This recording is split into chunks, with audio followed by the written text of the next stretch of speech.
We're getting near to completing the red flag campaign for the F-16 Viper, and I have to say that this mission, well, technically it's as good as any other, and it is as good practice as any other for using such things as harm and potentially for some air-to-air combat, though it doesn't really turn up in this particular mission. However, this mission is flown in almost complete darkness, so it just is not visually very interesting. At least not unless you're relatively new to DCS and you're still, like I was in my early days of using DCS, kind of freaked out by the prospect of flying instruments only. It's true, you do have your night vision, and one thing you're going to see in this particular mission is you don't want to use your night vision all the time. You use it primarily when you need it because it makes it hard to interact with the controls and read the instruments. So, as a tip to persons new to DCS, something I'll just put out there right off the bat is I put my night vision, I put the button to activate it in two places. I have it on a free button on my joystick, and I also keep a quick access virtual button on my MFD that's run by Matrix. The reason being is often you need to quickly glance through the night vision and then you need to quickly turn it off. So that way, whether I'm operating the HOTAS itself or my hands are off the HOTAS and operating the MFDs or the UFD, I have quick access to the goggle night vision. Now, as this mission really is just flying through the black until we reach the target, I've gone ahead and I skipped the takeoff. Anyway, we've already reviewed everything from the takeoff, and here at Mission 8, the wingman took off just fine, and ATC operated just fine. That bug seems to have been largely resolved. And there just isn't a lot to see for the entire mission. It is simply pitch black outside the cockpit. So we've already completed takeoff, we've completed our orbit, and we have started our seed run, that's suppressing enemy air defenses, and we're going to use harms to do this. Now, we've covered some harm basics previously, and I'm assuming that you already know the basics of how to operate the F-16 Viper. What I'll tell you is I set up the harms immediately, in fact, while I was still on the ground. And in this mission, we're going to kill an SA-2 and an SA-15. We'll run into the SA-15 first. So I've gone ahead and switched to the table featuring the SA-15. And to increase the speed of lock-on time, I have removed every other radar from the harm's awareness. Now I've locked it, and I have just fired off a harm. I'm going to continue flying toward the SAM, though in reality, if I was flying for real and there was no chance to simply reset, I would veer off hard at this point and get outside of the firing range. But for right now, I want to make sure that SAM stays locked on me. I don't want him to have any reason to turn off, so that harm stays locked on to the SAM all the way till the missile destroys it. All players, Dark Star, North SA-15 destroyed. And that's it. The missile destroyed it. Now we're going to come to port, and as we have some enemy air assets closing in on us, I'm going to order all three of my wingmen to engage them. Meanwhile, I'm going to stay focused on destroying the ground assets, which are critical to the success of this mission. We're now heading in for the SA-2, and as soon as I have lined up the aircraft in the direction of the next steer point, I'm going to also set up the harm to scan only for the SA-2 and one other radar type that is operating in the area. As I knew it would be busy when I got this deep into the combat zone and I could be dealing with air-to-air threats and various air-to-ground threats, I've gone ahead and rehearsed, so to speak, while I was on the ground, setting up the page with the SA-2 radar system on it, so that once I got into this area, I could very quickly set up the HAZ table by removing all the radar types that I am not interested in, which speeds up the harm's ability to complete each scan, meaning ultimately that you'll get faster locks, and that's very important in a mission like this, where you're taking out enemy SAMs. You need to lock, shoot, and head for cover. Now, you probably weren't quite able to pick up what Matt Wagner was saying. He narrates some portions of the Red Flag campaign. He was telling me that I have trespassed into the Redland territory, and he would be referring to the region areas where their aircraft fly if they've been hit in a war game, to wait until AWAC says that they can get back out there and get into the fray. However, I've barely strayed off the path, and I think this is a bug. So overall, I'm just ignoring him, and I'm going to stay on target here.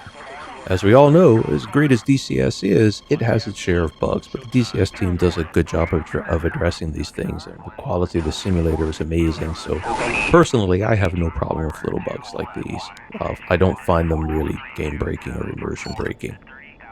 So you may notice on the right MFD, I am just crossing the yellow line.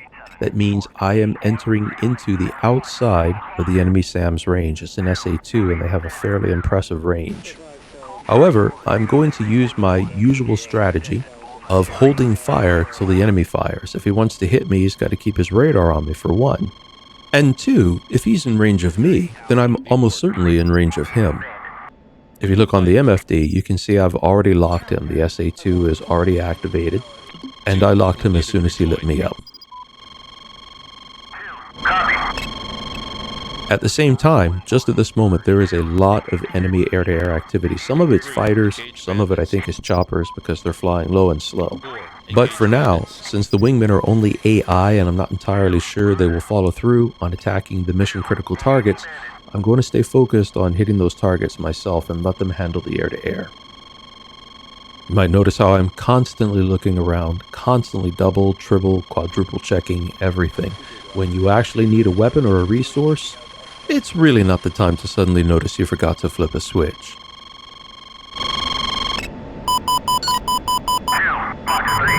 And right there, the enemy fired at me. I immediately returned fire, and now it's time to tuck tail and run. Well, head for cover anyway. You don't want to be just up there in the sky waiting for a missile to come in, like a great big target shouting, "Hit me, hit me." Head for the ground.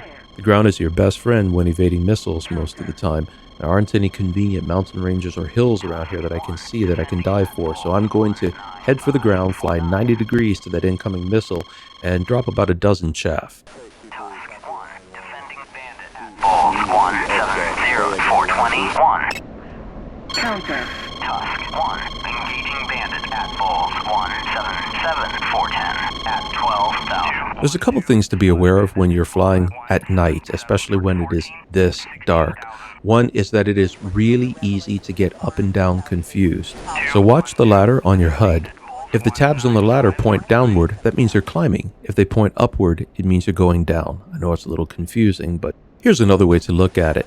The tabs face the horizon. If they are facing down, the horizon is below you. If they are facing up, the horizon is above you.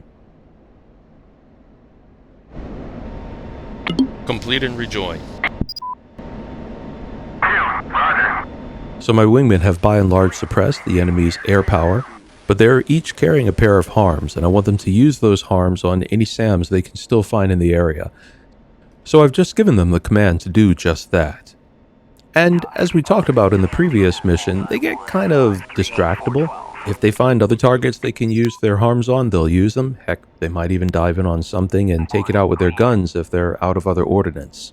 Which is why it's so important as you, as the player, as the one who can actually think, to be sure you take out any mission-critical targets yourself. Now, there's nothing particularly special about this landing. I just included it because I've always found night landings in DCS to be particularly beautiful. They are so well done in DCS, and I just love the way the runways look at night. Pretty standard landing overall. Coming in a bit low, and that has largely to do, it's hard to get a sense of three-dimensional perception and distance when you're flying at night, even if you're using something like the night vision goggle. But it's not a big deal. I'm still amply over the ground, plenty of airspeed, not too much, not too low for this location. Good angle of attack. Flaps are down, brakes are fully extended, landing gears down. Do notice though that when you are flying in a place like Nevada, where the landscape on average is considerably over sea level, when you're flying low to the ground, watch the lower right side of the HUD, that number in the box beside the R.